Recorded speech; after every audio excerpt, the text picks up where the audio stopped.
तान फिर रावी के एतबार से हदीस गैर मकबूल या हदीस मरदूद की चंद किस्में हैं। नंबर 1, हदीस मौजू यानी घड़ी हुई हदीस। ये वो हदीस है जिसके रावी पर हदीस नबवी सल्लल्लाहु अलैहि वसल्लम में झूठ घड़ने का तान मौजूद हो। हदीस मतरूक यानी छोड़ी हुई साकितुल एतिबार हदीस।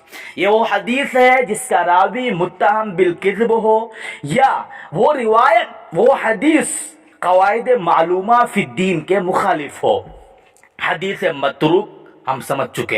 हदीस मुनकर वो हदीस है जो किसी ऐसे रावी से मरवी हो जो फुहश गलती या कसरत गफलत या फिस्क के साथ मतऊन है। और ये तीनों सिफतें फुहश गलती, कसरत गफलत, फिस्क, ये तान के 10 असबाब में हम बयान कर चुके हैं, वही मुलाहजा कीजिए।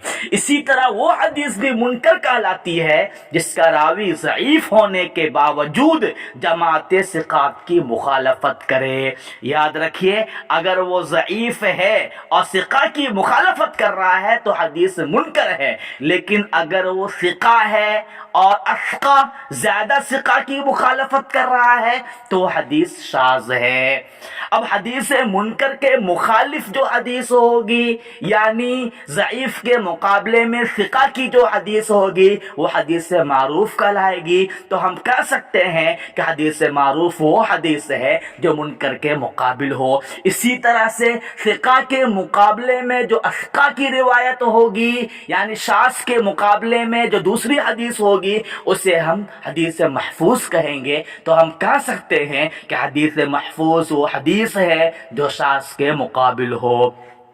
हदीस मुअल्लल वो हदीस जिसमें रावी ने वहम की वजह से तगय्युर व तबद्दुल कर दिया हो। नीज वो हदीस भी हदीस मुअल्लल कहलाती है जिसमें कोई ऐसी पोशीदा इल्लत हो जो सिहत हदीस में नुकसान देती है, मगर इसका मालूम करना हर कसे नाकस के बस का रोग ना हो, बल्कि माहिर फन ही इसे मालूम कर सकता हो।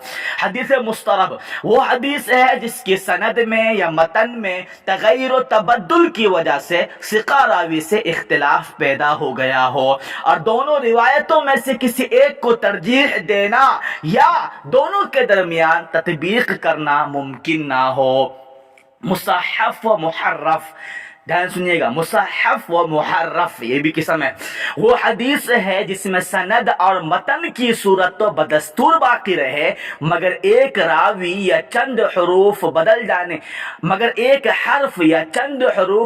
जाने की वजह से सिका रावी की मुखालफत हो गई हो। फिर अगर हर्फ का तबद्दुल सिर्फ नुक्तों के जरिए है, मसलन ता को ज़ा कह दिया या साद को ज़ाद कह दिया, तो वो मुसहफ कहलाएगी। और अगर एक हर्फ की शक्ल दूसरे हर्फ से बिल्कुल बदल गई हो, नुक्ते की तब्दीली ना हो, हर्फ ही बदल गया हो, जैसे सीन को साद बना दिया या ज़ाद को ज़ा बना दिया, तो ये हदीस मुहर्रफ कहलाएगी।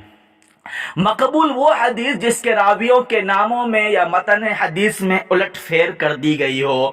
मुदरज वो हदीस जिसमें कोई रावी एक कलाम दर्ज करे और फ़र्क करना मुश्किल हो। एक बात मैं यहाँ पर आपको बताता चलूँ कि अगर हदीस सही है या हदीस हसन, इनका रावी कोई जायद मजमून बयान करे, याद रखिए हदीस से सही और हदीस हसन का रावी वो होगा जिस पर किसी किस्म का तान ना किया गया हो।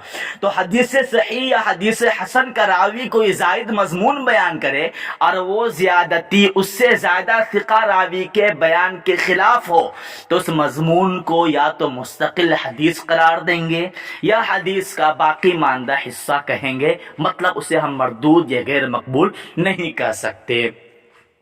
बाकी बिदाती की रिवायत का क्या हुक्म है, बाकी और चीज़ें इंशाअल्लाह कल अगले सबक में हम आपको बयान